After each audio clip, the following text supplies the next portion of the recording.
Okey, berkaitan dengan prinsip Bernoulli. Prinsip Bernoulli, yang pertama, Bernoulli merujuk pada bendalih. Bendalih dikatakan di sini adalah gas dan cecair. Atau pun boleh gas atau cecair. Gas atau cecair yang melibatkan cecair bendalih yang bergerak. Jadi dalam kes ini yang penting cikgu ni cakap kamu benda yang penting dia adalah gas dan cecair dan bergerak. Bergerak maksudnya dia punya hal laju lah. Bila kata tentang gerakan, kita akan merujuk pada hal laju dengan apa tu? Pecutan. Bila kata tentang gerakan lah. Okey, cikgu teruskan. Okey, yang kedua. Yang kedua dia kata apabila hal laju bertambah. When the speed increase. Laju lah laju. Hal laju pun boleh. Tak kisah dua pun boleh ini penting ini dikatakan sebagai prinsip Bernoulli. Yang kedua ni, apabila hal laju bertambah, hal laju meningkat, maka kawasan tu mengalami tekanan yang kurang. Tekanan berkurang. Macam berkadar sungsang Jadi kamu kena tahulah benda ni ini paling penting hal laju bertambah, tekanan berkurang, ataupun kita kata speed increase, pressure decrease. Okey, yang ketiga, biasanya apabila tekanan satu kawasan tu berkurang, ini bermaksud tekanan itu lebih rendah daripada tekanan yang berkurang ini lebih rendah daripada tekanan atmosfera.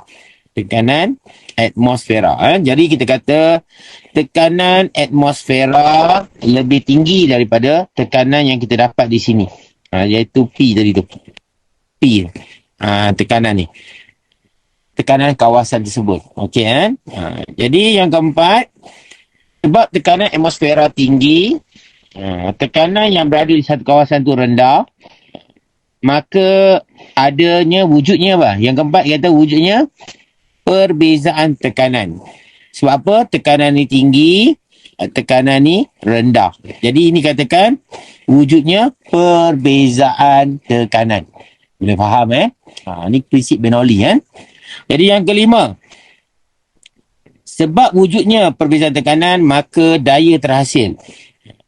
Daya terhasil. Daya satu adalah kuantiti vektor. Vektor maksudnya apa? Mempunyai magnitude dan arah. Dia ada magnitude dan arah. Jadi apa arah dia? Jadi arah dia pada arah tekanan tinggi ke tekanan yang rendah. Jadi akan wujud. Yang penting kat sini, daya wujud, arah dia. Ini arah dia. Tekanan tinggi ke tekanan rendah. Okey, cuba kita tengok dalam gambar ni. Ini adalah bentuk kita panggil sebagai aerofoil tegak Kita tulis aerofoil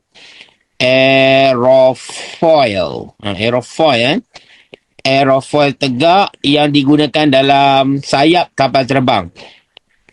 Ini digunakan dalam sayap kapal terbang pada pandangan sisi.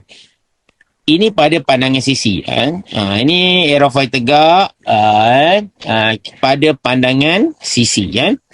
Pada kapal terbang. Okey, kita tengok gambar ni. Jadi, sayap ni bergerak ke sini. Dia bergerak ke sini. Arahnya ke kiri. Ini arah dia. Aerofoil ni bergerak ke kiri. Jadi apabila bergerak ke kiri, kita dapati angin. Dia akan melawan angin lah. Arah angin Jadi kita dapati angin di sebelah bahagian atas. Mempunyai aliran udara yang lebih tinggi. Sebab bentuk aerofoil ni menyebabkan angin banyak. Ataupun hal laju udara mengalir banyak di bahagian atas. Jadi kita kata kan bahagian atas ini hal laju dia tinggi. Boleh Bahagian atas hal laju dia tinggi. Dan bahagian bawah, bahagian bawah ni hal laju dia rendah. Sebab apa? Banyak udara yang mengalir di bahagian atas berbanding dengan bahagian bawah. Okey, mengikut prinsip Bernoulli.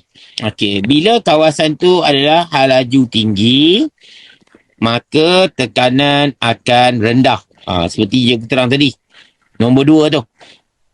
Bila laju meningkat, tekanan akan berkurang. Nombor 2. Jadi, hal laju tinggi, tekanan rendah.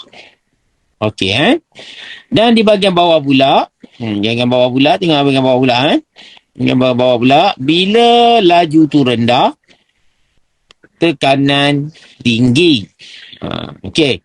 Boleh, Jadi, tekanan tinggi, tekanan rendah, ini mewujudkan perbezaan tekanan. Nombor 4. Nampak?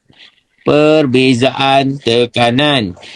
Dan perbezaan tekanan akan menghasilkan daya pada arah apa? Tekanan tinggi ke tekanan rendah. Jadi arahnya ke atas. Faham? Jadi wujudnya daya. Daya sebab arahnya ke atas, kita panggil dengan nama daya angkat.